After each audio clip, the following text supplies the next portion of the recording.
Hello, and welcome to the small animal training video. In this video, we will go over handling small animals and how to give them some much needed loving and enrichment. Just as a reminder, after you completed these videos, you will always be able to come back and rewatch them if you ever need a refresher. With that said, let's get started.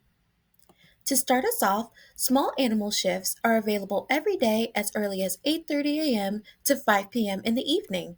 The only exception is on major holidays. On holidays, volunteers can come in at 7 a.m. and stay until the kennel attendants finish cleaning, which is usually around 11 or 12 p.m. Once the KAs are done, everyone in the building must leave. When you come in, please be sure to stop to the volunteer sign-in area located in the lobby to your left. You will need to write your name, the date, the activity you're here to do, and your badge number. Badges can be found in the doghouse on the volunteer sign-in table. Simply lift the roof and grab a badge. The number will be written on the badge in bold black letters. A good practice to do while you're at this table is to start your clock on the Better Impact app. It's important to log your hours on the app so your account doesn't have a chance of deactivation after 30 to 60 days of no activity. Simply click the start clock at the top of the app and select the activity you're here to do. After that, you're good to go. After you get your badge, you will have access to the volunteer lounge to gather your supplies. When you first get into the lounge, please always be sure to check the bulletin boards or check in with the volunteer coordinator for any updates pertaining to volunteering. After you check the boards for updates, you can start grabbing your supplies for small animal care. The volunteer cubbies are located in the large tan cabinets in the back right corner of the room. You can set all of your personal supplies in there. Everyone is super respectful of everyone else's stuff, so please do not take what is not yours. Now we can grab our aprons, which are in the same cabinets but to the left. If you're coming in to play and interact with the small animals, these are the supplies that you would need. The first item you should have is a badge with a kennel key.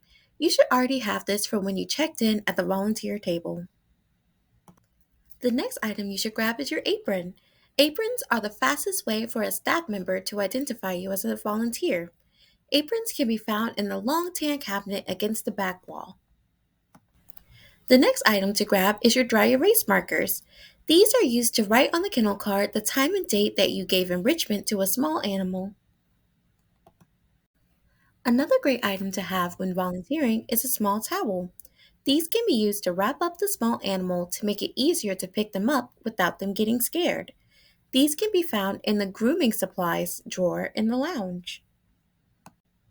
In the little critter room, we have a tall fence that we use to set up a play area. The fence is tall enough so rabbits are not likely to jump over it. Timothy can also be found in the little critter room. You can put this in their kennel to eat or have some in their play area to nibble on where they're out playing. Lastly, enrichment toys. This is also found in the little critter room in the large cabinet. Please give the correct type of enrichment to the appropriate small animal. The toys are in the bins that are labeled for which animal that can get which item. Now, let's move on to the supplies that you would need if you are coming in to help clean the small animal kennels. Just like with the playing supplies, the first item you should have is a badge with a kennel key. Once again, you should also grab an apron as this is the fastest way for a staff member to identify you as a volunteer. Please also grab a dry erase marker so you can write down the enrichment date and time. The small dustpan and a majority of the supplies for cleaning will also be found in the little critter room. This can be found in the large tan cabinet in the room. Also in the large tan cabinet, you'll find newspaper. This is what we line the bottom of the cages for a quick and easy cleaning. Paper towels can also be found in the large tan cabinet in the room. These are used to wipe down the kennels.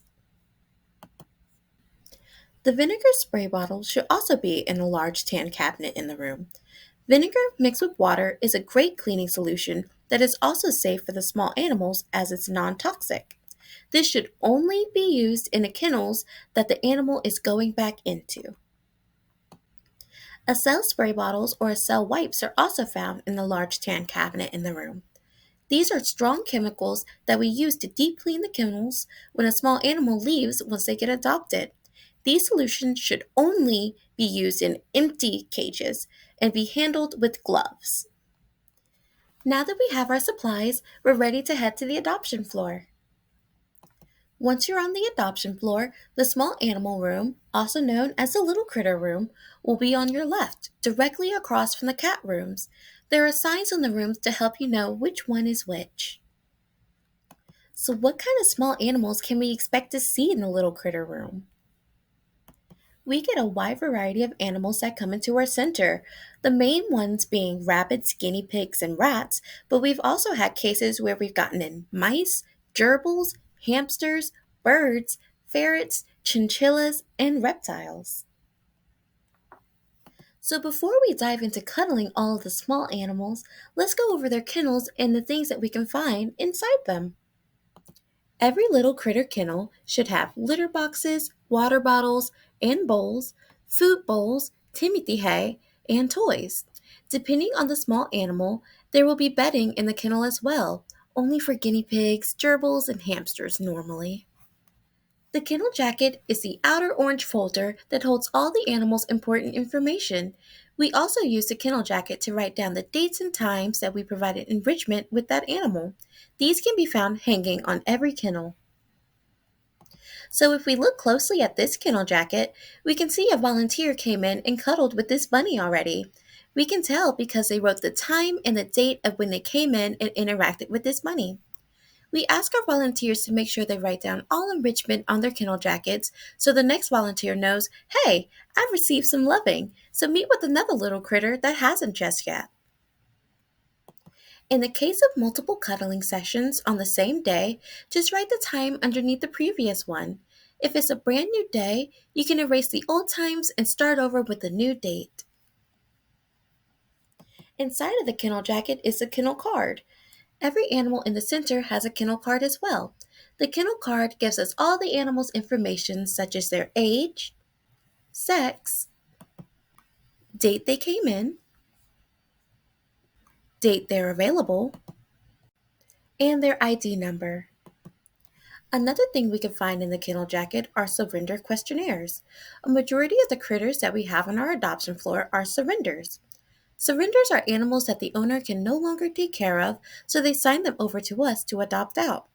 When an owner surrenders their animal, they have to fill out a surrender questionnaire. These are helpful tools to know more info about the animal and will help them get adopted more quickly. The surrender questionnaire comes in different colors depending on what type of animal it is. For small animals, the questionnaire is purple. Surrender questionnaires can be found in the kennel jacket behind the animal's kennel card. These forms are also great tools if this is the first time a volunteer is interacting with this animal. If we look closely at this form, we can see that Phoebe doesn't like to be picked up or handled. This information can be useful before handling her. Please be assured, staff does take precautions and do behavioral tests before putting an animal on the adoption floor for everyone's safety. Now let's go over how to set up the play area for the little critters. Only animals that won't fit in between the grid fence that we set up can roam freely in the play area. Small animals such as gerbils and hamsters must be put in plastic balls before they can go into the play area. To set up the play area, start by placing clean newspaper on the floor. Then, place the critter fence around the newspaper against the wall so the small animal cannot escape. Once that's set up, you can put timothy hay, chews, houses, tunnels, treats, whatever you like into the play area. However, between each animal you put into the play area, please switch out the newspaper on the ground and place new treats and wipe down the toys in the play area.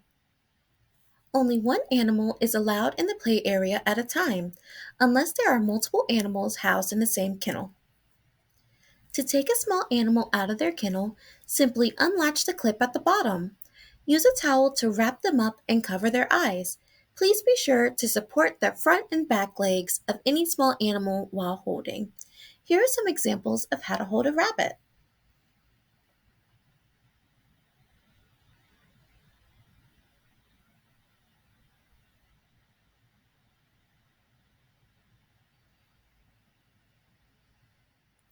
The amount of time you spend with each animal is up to you, but please do your best to give all little critters some playtime. Some may prefer you just sit quietly beside them, while some want you to pet or run around and hop the entire time.